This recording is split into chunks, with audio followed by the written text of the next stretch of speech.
Aloha and welcome to Our Homes Ending the Housing Crisis. I'm today's host, Ian Ross. Um, I'm a legislative aide to Senator Stanley Chang, and my background is in public policy and advocacy, where I've worked in a variety of roles for the last 9 years, both at the legislature as well as in grassroots organizing and advocacy. The topic for today's webinar is how Seattle passed social housing. And to help us answer that question, we're joined by two guests, Tiffany McCoy and Camille Gix. Tiffany McCoy is the advocacy director at Real Change and serves as the co-chair for the House Our Neighbors Coalition and the campaign manager for the I-135. She's in charge of overseeing all campaign communications and field efforts during the start of the campaign through to its victory.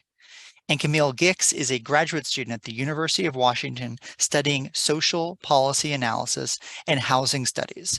She's on the steering committee for I-135, and she helped draft the initiative as well as contribute to the education, research, and communications on the campaign. So please join me in welcoming our two guests. Please take it away. Thank you, Ian. And yeah, thank you, everyone. Camille's going to share a screen and we'll go through a broad overview of the campaign and how we succeeded in passing social housing. And really do want to make time for questions and discussion. So we'll get started on that. So yeah, just so everyone knows, I'm sure you do, but just to situate ourselves, we are located in Seattle, Washington. We just ran Initiative 135. It was an 18-month effort from drafting the initiative, getting legal input, legal feedback, getting community input and feedback, redrafting, finalizing the initiative, and then doing the signature gathering and get out the votes. So this was a Seattle only initiative. This wasn't a statewide initiative. We wanted to start locally and see how the idea of social housing, which we'll get into, floated and was perceived by voters. And fortunately, voters in a conservative special election on Valentine's Day after the Super Bowl put social housing on the map in the United States by a 14-point margin. So we are still definitely resting and recovering from that victory, but immediately jumping into implementation of the initiative and the social housing developer. Camille, do you see that? Maybe share and reshare. Okay. Oh, interesting. Okay.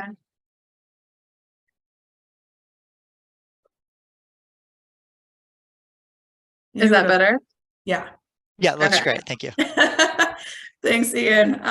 So yeah, that's just some background. And before we jump into this, it's really important to us that we just also ground ourselves in some of the material support that we had from the get-go, because we had a lot of community support and buy-in as a coalition. We didn't only form for creating social housing in Seattle. So just for folks that are all across the nation looking to replicate social housing, which we know Senator Chang has been working on for a very long time, and other individuals. So we just want to give the context of us winning in Seattle. So I work full-time at Real Change. Real Change is a street newspaper. I don't know if you have one in Hawaii, but basically it's a low income or a low barrier employment opportunity. We typically serve folks who have been unhoused or are currently unhoused, very low income, veterans, etc. So Real Change is a long-standing organization in the community. We sell a street paper, have been in Seattle since 1994. So because of that, we have an advocacy department, which I lead, and we were able to use two full-time staff positions to really launch the effort of a social housing initiative in the city of Seattle. Whereas some campaigns get started, they're fundraising, they're trying to get that staff time right out the gate. We had that already. And we also had Camille, who as you heard in the intro, is a work study student, our policy intern, and getting master's degree at the University of Washington. So we also had her able to work with us as well on the campaign. And we already had office space, internet, printing, administration staff, etc. So we had a really great grounding to launch this campaign from. And the coalition House Our Neighbors formed prior to Initiative 135. It was actually us as community members who are really involved in mutual aid, who are involved with our unhoused neighbors, stopping the sweeps like state violence against them, and folks that are just deeply rooted in the community that are trying to seek better solutions than state violence for our neighbors. So there was a charter amendment that was cloaked in the idea of compassion. It was called Compassion Seattle. And they were going to do all of these lofty things without any money. But in the weeds of the charter amendment, they were going to enshrine encampment sweeps as a cornerstone of our homelessness policy. And personally working with vendors who have been swept over and over by the state, I know the harm and trauma that causes. No typical lefty or liberal groups were trying to come out to defeat this charter amendment. So we organized and actually defeated it. We got it kicked off the ballot. And we decided as a coalition to stick together and put forward our vision of what we think Seattle could be. So often on the left, we're reacting, we're trying to maintain those scraps that the government, gives us every session, or just maintaining our levels of service for our most marginalized.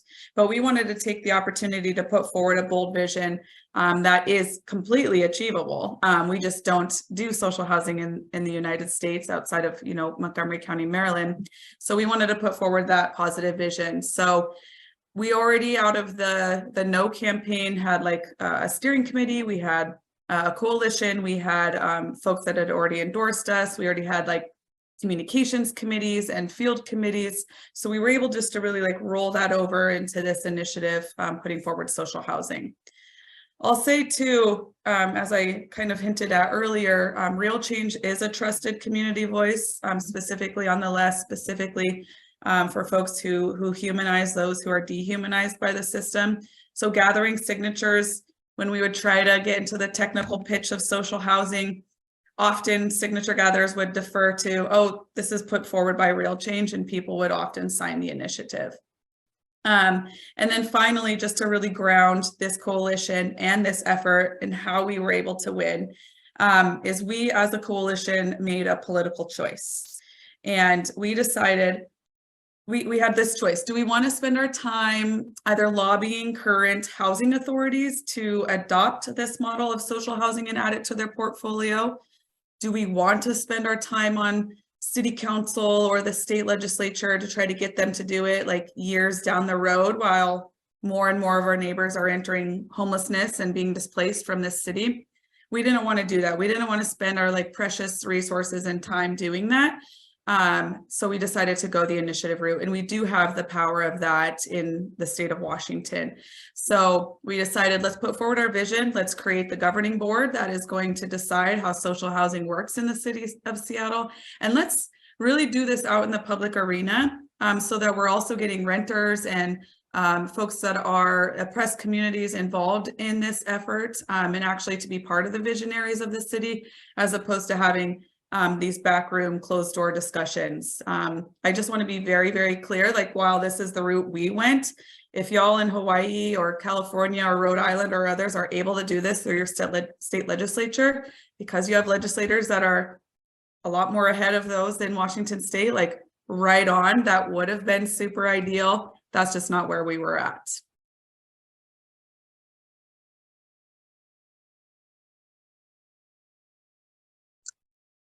Okay, I think, did I skip a slide?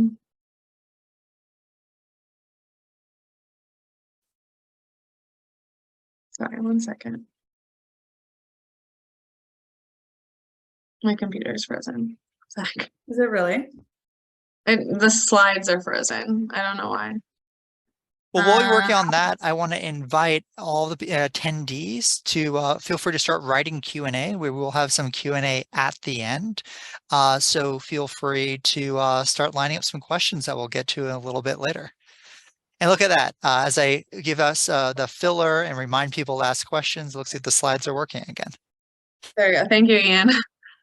All right, yeah. So Tiffany did a great job at grounding us in kind of the start where we got to this whole initiative process. But another really important thing that we want to ground ourselves in before we go into a little bit more of the details of the campaign is the actual definition of social housing and defining this. This was a super key part of the campaign, and we'll get into that more later in this presentation. But I think that when you're proposing a model of housing that is very different from anything done within this country, having a really clear definition of what social housing means was a key part to our campaign and our messaging and our communications. And so our definition that we worked from throughout the campaign and continue to work from throughout implementation and how we've understood social housing. This was Senator Chang was one of the people that we consulted with when we were coming up with this definition. He participated on panels for us during our campaign to help explain this definition. And then when we went on his delegation to Vienna, this was further cemented in our minds as what social housing means in this context. And so that is housing which has been decommodified and removed from market speculation by making it public forever in perpetuity and available to all people across the income spectrum in order to create cross-class communities.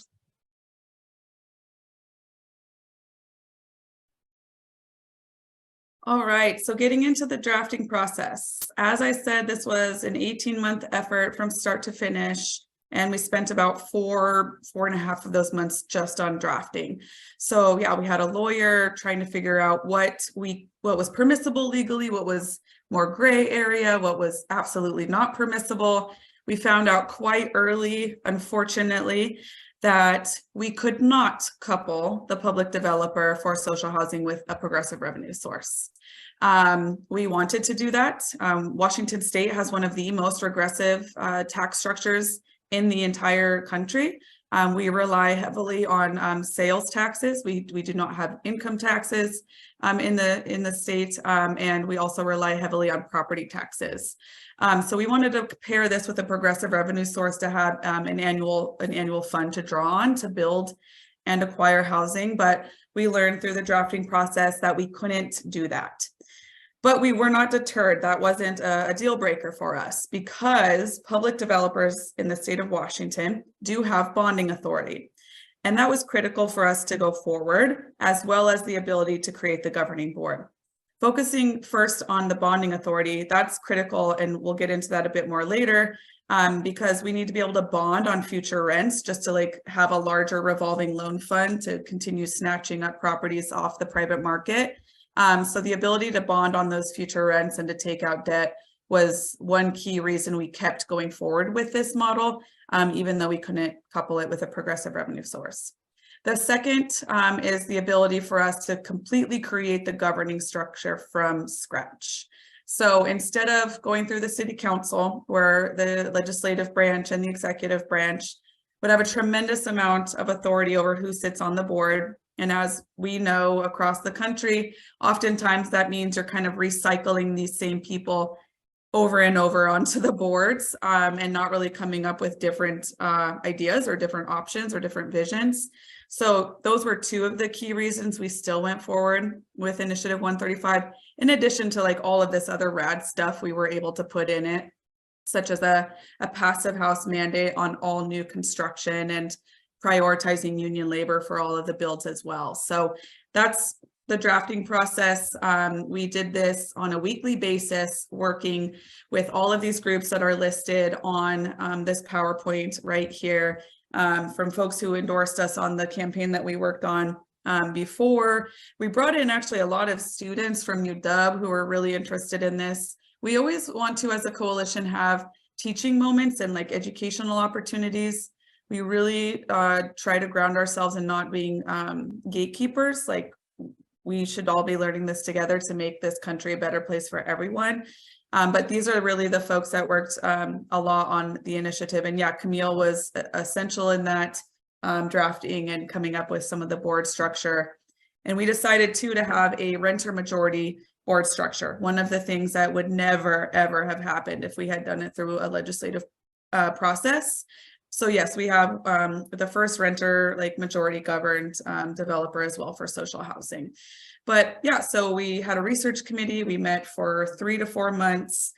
We had expert meetings. Senator Chang was essential in that, not only just on like the idea and policy side, but even into some of the messaging side. This idea of like housing as a public good, just like education is in our country. We definitely borrowed, stealed, whatever you want to say from Senator Chang, but appreciate that. And yeah, we just also talked a lot with Paul Williams with Montgomery County, Maryland. We also actually did heavily rely too on the first draft of AB 2053 from California to kind of pull pieces from that. And we came up with the first draft after a couple of months. We did community feedback meetings, changed a few things here and there, came up with a final draft, went back to different community partners, and then submitted our initiative to the city clerk in Seattle. Yeah, and through that process, with so much community feedback, expert feedback, we ended up with a policy that we were super proud of that really created social housing that was public in perpetuity with cross-class communities, but also had a lot of other really interesting features. And we just wanted to highlight some of the features that really came to us through this community and expert process. So making all developments mixed use, resident majority board of directors, like Tiffany mentioned. So out of the 13 members on the board, 7 of them will be residents who are elected by their fellow residents. Having resident governance councils for each building. This came from our allies in California that we talked to that have this in their bill. A goal that all new developments are using union-built union practices and establishing labor harmony agreements. That was through conversations with labor in our county. Payments for board members was really essential because we have so many people who are representing lived experiences on the board. We wanted to make sure that there was not a big barrier for them being able to serve so that they could properly represent those lived experiences without having to give up work time, childcare time, in order to make that happen.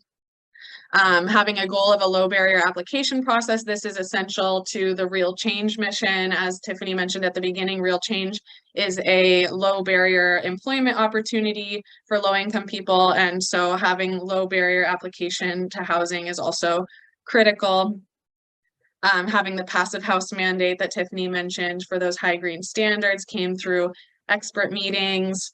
Having the explicit requirement that there not be discrimination based on immigration status and former incarceration came from community meetings, including the robust tenant protections, including restorative justice conflict resolution practices, and a total ban on financial eviction came from a group of lawyers who defends people who are being evicted. And then the wide range of incomes with only a very soft cap at the 120% AMI. That was one of the things that Senator Chang was really pushing for, as well as a variety of other people. So having these community feedback processes helped us to get a lot of buy-in and also just a lot of really good policy ideas that made it something that we were super proud to present to the residents of Seattle. Yeah, and then getting into some of the messaging, so we had a communications committee. So we, as I said at the beginning, had some staff like myself that were paid, that time could totally be dedicated to this. The rest of like our steering committee and our coalition are volunteers, or they're paid through their orgs, like some unions, and the unions or larger, even nonprofit housing developers would have some of their staff help us on these committees and use that staff time for that. So we did a SWOT analysis, a strengths, weaknesses, opportunities, and threats, because we knew that we're a group that's not taken very seriously, because, you know, for many reasons, but one big one is like, we have a low budget. We are not hiring like consultants to do everything for us. We're doing this in a special election, et cetera, et cetera. So we just did this also, again, as a learning opportunity for folks that are newer to the policy arena or the campaign arena to get into like, what are the opportunities for this initiative? And as Camille touched on earlier, like no one knows what social housing is. There's just throughout the entire thing, it was a massive opportunity for public education around what the restrictions are in our current affordable housing scheme and how social housing is able to expand on that, work in tandem with that, but also provide some of these opportunities to renters that are precluded by the federal government under what we currently do. But it was also a chance to get like renters who now make up the majority of the population in the city of Seattle, actually give them a stake in the city in which they live and give them a stake in being able to stay living here if they want to, where right now too many of our neighbors are one rent increase away from being priced out of the city that they want to be in. So just massive education opportunities, and we were able to capitalize on those a lot. And then we also had this proof of concept in Montgomery County, Maryland, which was really, really critical because, I mean, still there are bad faith actors that still think that there's some secret sauce, like that's a verbatim quote, some secret sauce, some like magic unicorn stuff that we're going to try to pull and it will never pencil out. Having Montgomery County, Maryland as an ally and a resource and showing that they've been doing this, even though they don't call it social housing for so long, that was really a critical opportunity to show that this does pencil, it does work, and it's being done. And then for the threats, I mean, as you all know there or wherever you're calling in from, no one knows what social housing is. If we don't differentiate social housing enough from current affordable housing, people can just call it repetitive or redundant, or that it's just seeking to take more from this small pie that's already put aside.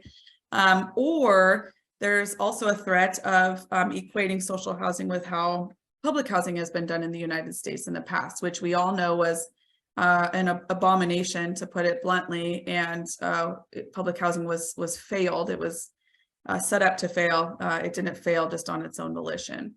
And then the threats with, you know, putting forward a really can be complex idea is it can be overly technical, and you can get really stuck in the technical weeds, or that there's just like a lack of willingness to understand. And, you know, we're working through some of these bumps in the road that we came up from like our allies in nonprofit housing development, because there is such a scarcity mindset, because it is true the federal government only gives so much money to the low-income housing tax credit or Section 8 vouchers or project-based vouchers. There is a scarcity there, but that's also the beauty of social housing, is you don't have to worry about those scarcity of what the federal government will fund. But trying to convey that to some folks that are currently doing affordable housing and, you know, have spent their lives trying to do this, that was actually a big threat for us, something we had to really overcome here in the city of Seattle. So looking at those opportunities and threats, we definitely sort of divided our campaign into a few very specific strategies. So I think that the biggest sort of overarching strategy was centering this vision of what Seattle could be. Tiffany mentioned this at the beginning, how we came off of an opposition campaign, you know, and we wanted to go forward and be sort of a positive, you know, finally have like a really exciting yes campaign to work on, where we weren't just fighting against bad policies, but creating something where we could really envision Seattle being a more livable place for everyone in the future. And so no matter what, everything always came back to a positive vision. When things were getting overly technical, when people were criticizing specific parts of the policy or criticizing the idea that we shouldn't give housing to higher income people because they don't have the most need. We were always just bringing it back to the positive vision and making sure, you know, utilizing our experience on Senator Chang's delegation to Vienna, utilizing people who are, you know, living and breathing social housing around the world to show that we don't have to live with an extreme homelessness crisis. We don't have to live with people paying half of their income every month in rent, but there is an alternative to our current system where people can, you know, envision that. So then in order to do sort of the more technical side of things, we were trying to be really, really clear with highlighting the differences between this and other models. And in doing that, also demonstrating how this is a complementary housing model to existing structures. It's not taking away from existing financing models because it, you know, it can't use the low income housing tax credit. And so just highlighting the differences in the restrictions on federally financed housing, the availability across the income spectrum, availability to immigrants, and just making sure that those differences were highlighted without demonizing the people who are already doing affordable housing. So there's differences, but it's a complementary difference. Another effort that we had to do a lot towards the end of the campaign, when we started to get a little bit more of a formal opposition, was humanizing higher income residents.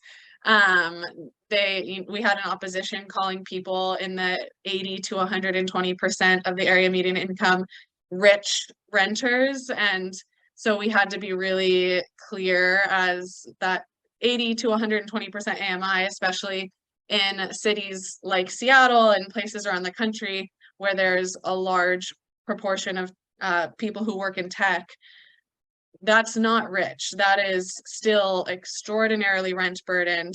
And so we had a lot of partnerships with unions, including our local educator union, as well as some healthcare workers, that helped us to really humanize what the need for these higher people on the higher ends of the income spectrum. We had stories from resident physicians who are doing their residencies at the University of Washington Medical Center and required to live within 15 minutes of the hospital for emergencies. They are, for context, the University of Washington is in one of the most expensive parts of the city to find housing, and residents are not paid well. And so they wrote op-eds, talked about their experiences of being forced to live in specific neighborhoods, but not being able to afford their housing. And so utilizing those sorts of partnerships, our, you know, educators union also had similar stories. They're not able to recruit people to the teaching academy in Seattle because people don't want to dedicate a career to a place that they know they aren't going to be able to pay their rent. So there's just a lot of opportunities to humanize these higher income renters throughout the campaign. And then the last thing that we really tried to do throughout the campaign was relying on the dozens of international examples and national example of Montgomery County, Maryland, to show what the vision is. And then not only show what the vision is, but using Montgomery County, Maryland, which exists within our, you know, within the United States, which has very specific contextual things that people will criticize our use of. Sometimes the use of Vienna as an example, people will be like, oh, well, it's Europe, so it's a different context, but that's where Montgomery County, Maryland really came in handy to show that even within our federally restricted housing system that we have, there are financing systems that can work for this type of public development of social housing.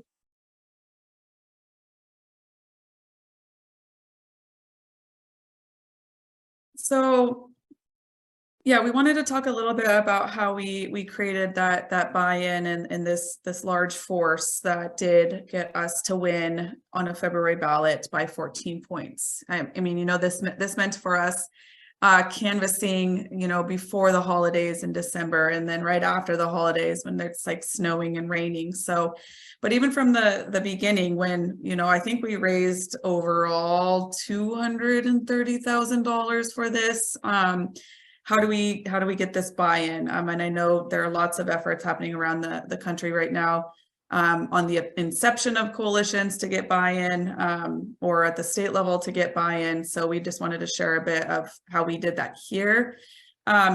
And just like from the beginning, the community aspect of the drafting was really huge. We also did have some, just working at Real Change, being in the community, we have those relationships and whatnot, but as a coalition and steering committee, being really open about how we're going to communicate this and how we're drafting it, and should we include X over Y, like that created a lot of buy-in and ownership over the policy, ownership over social housing, ownership over this vision that we're putting forward.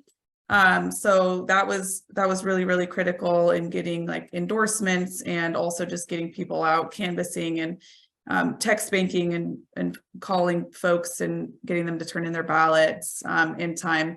All of those relationships were critical throughout every step of the way for the initiative.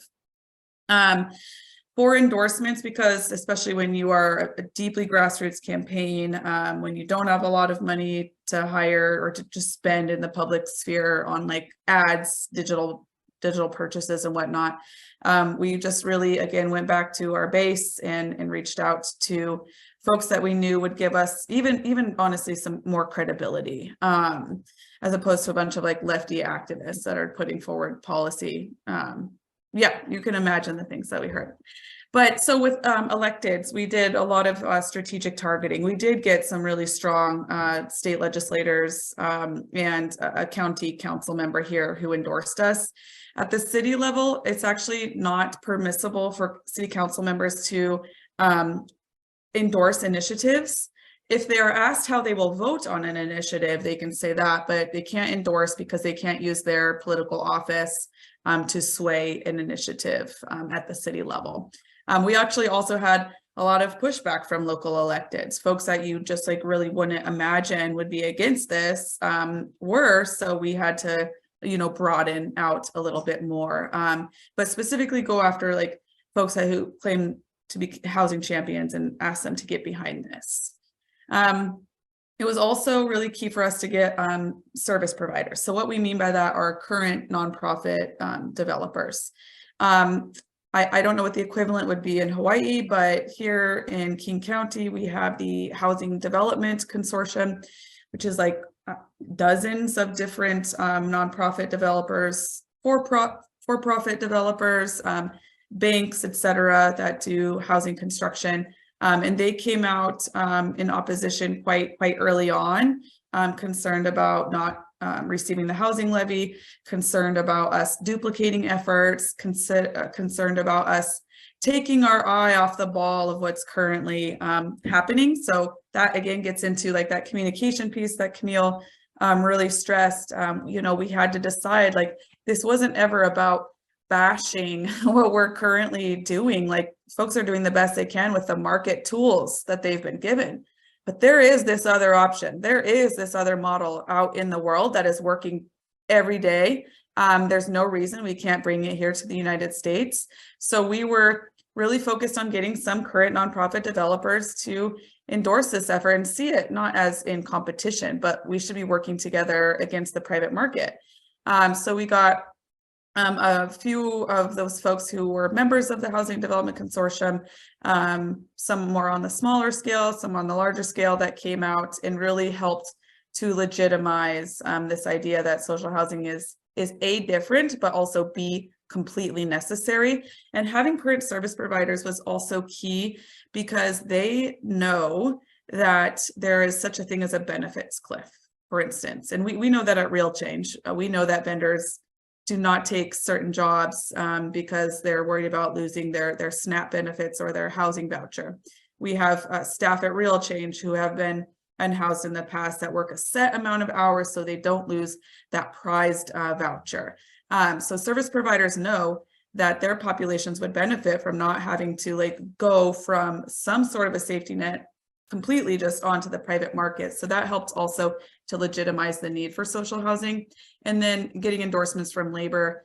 This was really a rank and file strategy. A lot of the, politicos, if you will, at the top, so like staff members of some of our labor unions weren't as inclined to support this.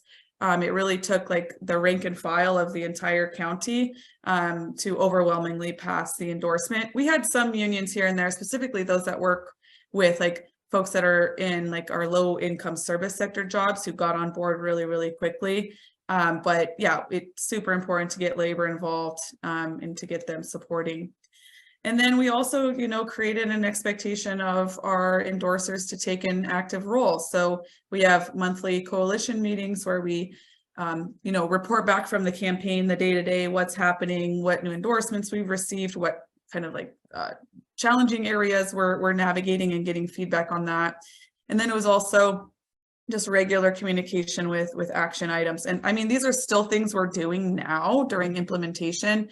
We just have been sending out action alerts because, any renter in the city of Seattle, or even if you just work in the city of Seattle, is able to serve on the board. So that's happening now, but it's just us being like that consistent voice, pushing this forward, getting endorsements, building the coalition, and just getting that buy-in for a different vision of the city.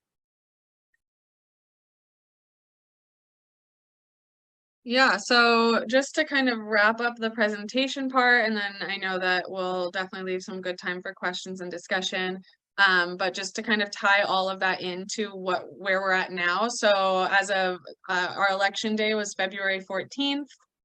We were waiting on election night, which we didn't necessarily know to expect, but we ended up winning by, as Tiffany mentioned, a 14-point margin.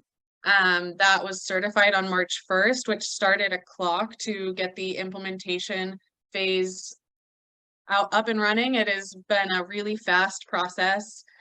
We wrote that into the initiative intentionally because we didn't want it to stall out.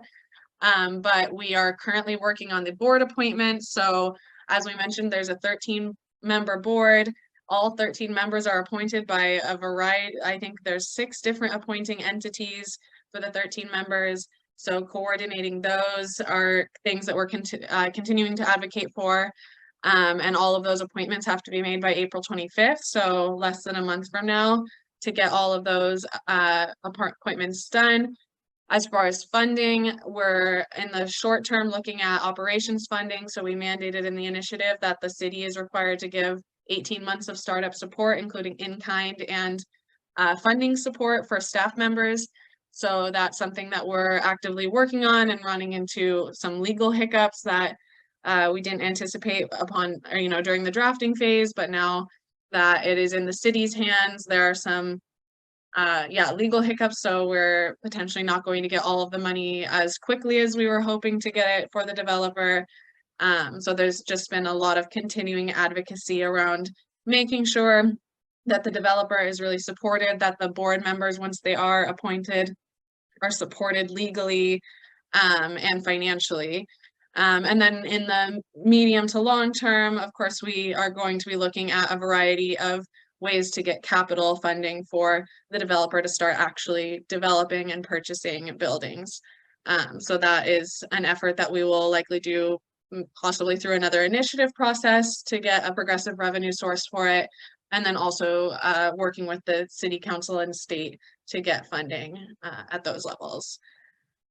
And we're continuing through all of this, we're continuing our relationship building. So we're still partnering with unions and organizations. We have efforts that we want to work with the building trades unions and the labor council here to get apprenticeships so that union laborers are able to build to passive house standards.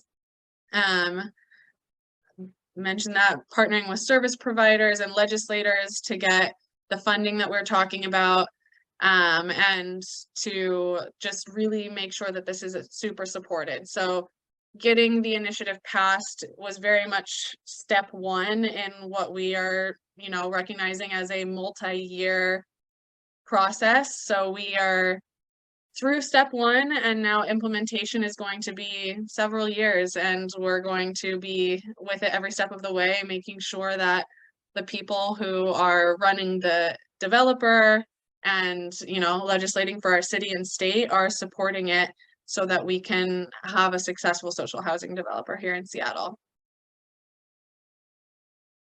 That's our presentation. I'm going to stop sharing so that we can, yeah. Well, thank you so much for that presentation. Certainly gave us a lot of really useful information, and it's wonderful hearing about how the initiative moved through. And I'm going to admit, I actually didn't know all about the role that Senator Chang played in sort of communicating with all of you. So perhaps he's being a little too humble on that one, because I hadn't heard that story until you'd shared it. Well, we only have one question shared so far from our attendees. I think you did address it, but I don't think we can ask that question too much. But before I ask it, I do want to encourage anyone else who has joined us to share your question. We have about 17 minutes left on the clock, and we want to get through as many of those as possible. But the first question we received was from Kevin, and he asked, how do you define social housing? You did give definitions multiple times, but again, I think social housing is a concept that's still really new to a lot of people, even people in the housing space, even people who attend discussions like the one we're in today. So let's hear some of your favorite definitions of social housing from a communication standpoint. Whichever one of you wants to take that one. Yeah, no, it is. It's a really solid question. And I mean, Camille and I over like these last 19 months always are like, it's like every month coming back with like, we can get it even tighter. Like, let's get it to be this way. But just like, I think that the most important things about social housing, especially in the context of the United States, just so folks are able to differentiate it from what we currently do, is that it's decom modified housing. There is no profit motive whatsoever for this. It's not about like increasing rents to market rate in order to, buy more yachts or buy more properties for you and your family. It's about housing as a public good, as Senator Chang calls it. And it is in public hands in perpetuity and permanently affordable. So just for folks to know how we currently do affordable housing in the United States, there is no requirement. Maybe in some parts of the country, but not in Washington State. There's no requirement for affordable housing developers to keep the housing in public hands forever. And Camille has actually researched a lot of examples in the city of Seattle, specifically around Hope 6, where folks, after that low-income housing tax credit runs out, actually end up selling the properties because they're not able to maintain the operations and maintenance of the building anymore with the income of the population they were able to serve. So we're really just setting up like our affordable housing mechanisms to not be public in perpetuity and not be permanently affordable. So those are like three of the, and creating cross-class communities. I'd say those are like four of the big things, because in public housing in the past in the United States, it was really about segregating out Black, brown, low-income communities away from everyone else. And social housing is like the antithesis of that. What was really cool about going to Vienna and hearing from Wiener Wohnen, which is a municipal housing developer, is they really see buildings there as income blind. It doesn't matter what your income is, you just all live in the same place. And this idea that if you make a little bit more money, you're then kicked out of that housing is just like a completely unnatural concept to them. So yeah, I would say, decommodified, publicly owned in perpetuity, permanently affordable, and creating cross-class communities. Camille, Well, would you agree? we have a few other questions, but yeah, I was going to ask Camille to also jump in if she wanted to add on. No, I think that Tiffany did a great job. I think I've also heard Senator Chang use the term income blind, but just the idea that housing affordability is not just for very wealthy people who can afford really whatever they want, and it's also not just for extremely low income people. There's the idea within sort of like the housing study space that there's dualist housing systems where you have the market and then nonprofits to provide for extremely low incomes, very specific portions that are just completely not served by the market. And then if you can technically make enough money to afford the market, but maybe not affordably, then you're just, screwed. And then there's the integrated systems where the public and the private are all in one place, because anyone can go to either side, and it makes housing more affordable on both the private and the public market. And so I think that, yeah, this idea of being available to everyone in an income blind way is absolutely crucial. Well, I want to build on that point. I believe on slide 5, there was something referred to as a soft cap. So are the homes under the current proposed model that you folks are looking at, are they truly affordable to everyone, including the very rich, those above 120% AMI, for example? Yeah, we have it written in there too that rent should not be more than 30% of your income. I mean, it would be nice if we would get more like Vienna and have it be even less than that of your income every month. But, you know, we wanted to start somewhere. So we have in there not more than 30%. But the soft cap really is like, again, getting into this idea of you're not going to be financially evicted if you make 121% of the area median income. Like, this is your home, you can stay in there, you'll pay a little bit more rent, but we just wanted to prioritize in the developer those 4 income brackets between 0 to 120. So that's why it's written in there that way. Great. Well, shifting gears a little bit, what role, if any, does land use and zoning reform play in the creation of social housing? Yeah, it's essential. If I can, like, I think Camille and I both went on a journey of learning about like NIMBY and YIMBY and FIMBY and all these other terms. And I'm not ashamed at all to say that. So just like learning those, but we're very honest, like we've been honest throughout the entire campaign too. This is about public education. Just creating a social housing developer is not going to get us to a social housing, you know, utopia or even like a social housing reality, because the history of redlining and keeping out Black and Brown communities in certain areas of the city of Seattle, the fact that most of Seattle is still zoned only for single family homes in the middle of like a climate, a homelessness, and a housing crisis is utterly absurd. We need to do all that we can in order to house everyone. So they go hand in hand, and we're actually working on our updated comprehensive plan at the city level. And we're advocating for, yeah, another alternative to upzone the entire city. So these things have to happen in tandem. Great. Well, thank you to Christian for including that question. Camille, did you want to add anything to that before we move to the next one? Okay, I think a good one to shift gears to is a question related from Jason about opportunities to expand this to the county and state levels. Jason highlighted those immediate obvious barriers to growing social housing. Are there, or can the Seattle play be duplicated? Do you see this as scalable out to other neighboring counties? Maybe let's just maybe focus on like the western half of the United States, as there's a little bit more similarity there. Could this be done on those state levels or in other counties as a plug and play in that way? I can start from like a sort of more logistical lens to it. I think that it is definitely possible. You know, we see states working towards this. Hawaii and California and places on the East Coast as well are working towards statewide efforts. It obviously will look quite different. It's probably not developing a singular developer. You know, maybe if it's a small enough state, that's the case, but within Washington, we were just on a call earlier today with some folks in Eastern Washington, which for context is quite different from Seattle. The western side of the state and eastern side of the state are very, very different places. The Eastern Washington is very rural, tends a lot more conservative politically as well.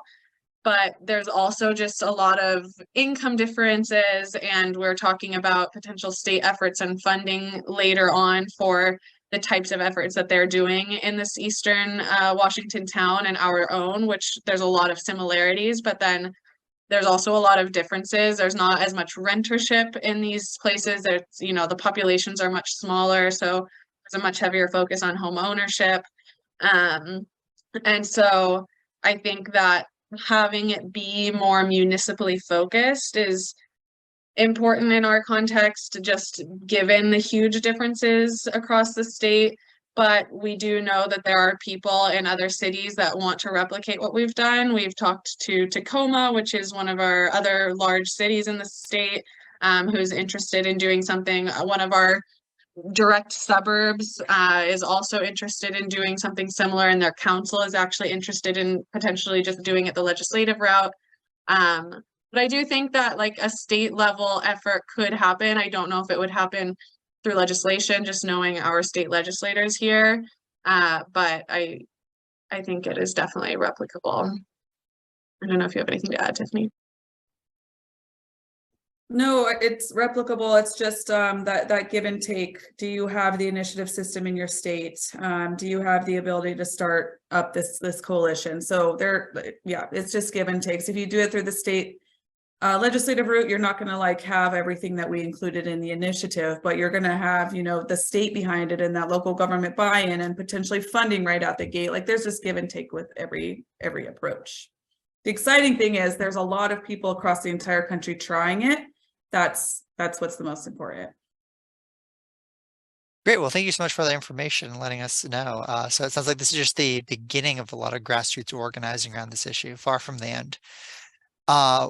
Kevin asks you to please expand on the financing, as in who is issuing the bonds and are they backed by the state, etc. Would I be right to understand that this would be like municipal, like city or county bonds? Yeah, so the bonding component of this, so the Public Development Authority itself, the Seattle Social Housing Developer, has bonding authority on its own, so it will be able to issue its own bonds. Ideally, and what we will be working on with the council is to get city-backed bonds, because the city of Seattle has AAA rating for bonds, and so having that type of access is critical, and there's precedent to show that the city of Seattle does issue bonds for public development authorities within its premises. So that is the idea. On its own, the Public Development Authority as a public entity can issue bonds.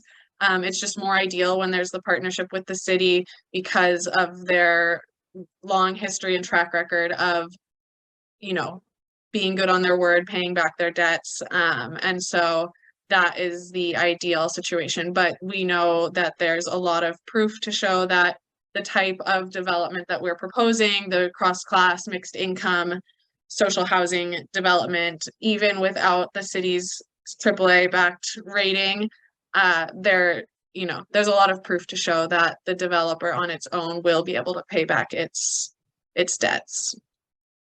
All right, thank you very much for the information. Something a little bit similar, Anonymous asked, they asked what mechanisms, but I also want to ask, are there mechanisms available for developers to purchase or renovate already operational housing, or is this only for new housing? We wrote in the initiative to acquire or to build. So we totally need to be able to, purchase properties that are already out there. Maybe that's affordable housing developers that, aren't able to keep something going after like the low-income housing tax credit runs out, or if it's off of the private market. I mean, just really, really briefly, because I know we're running out of time, but if anyone just wants to Google the Madkin, Madkin apartments here in Seattle, it's a community of folks that have lived in the building for 5 to 40 years. The owner died, the land that the apartment building passed to his family members. She didn't want to, take it over and put it on the private market. The tenants organized, they tried to get a nonprofit to buy it. They tried to get the city to buy it. Some of these people have been living in this building from 20, 30 to 40 years. They have an entire community put together, but now it's been sold off on the private market. If we had the social housing developer at that time, we could have went in and bought that, kept that community together that's already fighting to stay together and not potentially displace these residents who are paying below market rent out of the city. So that's the idea. And that's what we imagine in the first couple of years will be the bulk of the portfolio building is around acquiring and bringing those into the social housing developer. Great. Thank you so much. Well, I think we only have time for one more question. So Quite appropriately, I saved one of the longer questions for this, but let's see if we can get through it. Thomas asked, how do social housing advocates reduce resistance from all entities who are not only used to building all housing for profit, but also think it's impossible to build enough housing on a non-profit basis, and then keeping that perpetually affordable? I think that's maybe a topic for a whole new discussion later, but if you have any initial thoughts on that, I'd love to hear it. Yeah, I think that there's a couple of ways to answer this, and I totally agree about like the length. This could be a long conversation, but I'm really going to pick up on this reducing resistance from entities. This is also a reason we went the way that we did, is we didn't want to have to, like battle with entities right out the gate over definitions or over what they thought we could do or what we couldn't. Honestly, if we had done that and we tried to go through current affordable housing spheres, we would have not gotten very far because a lot of them still don't think that social housing is any different. So what we focused on, we're talking to renters and talking to folks that are being priced out of the city or work in the city but can't afford to live here anymore. And when you start talking to those people who day to day live with this question of how much money do I need to be able to stay in the city of Seattle, it's super easy to get them on board with social housing. Like, it took no effort to persuade renters. Like, the idea of a renter knowing that they'll be here for 5 to 10 years is like unfathomable in the city. So we spent a tremendous amount of time talking to voters that, if we had hired a consultant, would have said, don't spend your time on those folks, they're not going to vote. But they did vote because we put forward something that they were excited about voting for. So when it gets to the entities that say this can't be done, this can't be done, just know that if you look outside of the boundary of our country, this is happening every day, like in Uruguay, in Toronto, in Vienna, in Singapore, etc. This does happen. It can happen. It's not happening because there's not will to do it. So we, as like the citizens and the people, have to make that happen. And you're fortunate in Hawaii to have, Senator Chang and others that we went with on the delegation that are wanting to push this forward because they know, and we all know, that what we're doing is never going to meet the scale of our need. All right, well, thank you so much for the information. Really mahalo to Camille and Tiffany for being here, for sharing more of your story and letting us know how Seattle passed social housing. Very informative to me. I think it really highlights a lot of the potential for this as a movement. So I appreciate all that. I also want to mahalo our attendees for being here and for sharing your insightful questions. Please be on the lookout for more information about our next Our Homes webinar. And until next time, aloha. Thank you for having us. Thank you.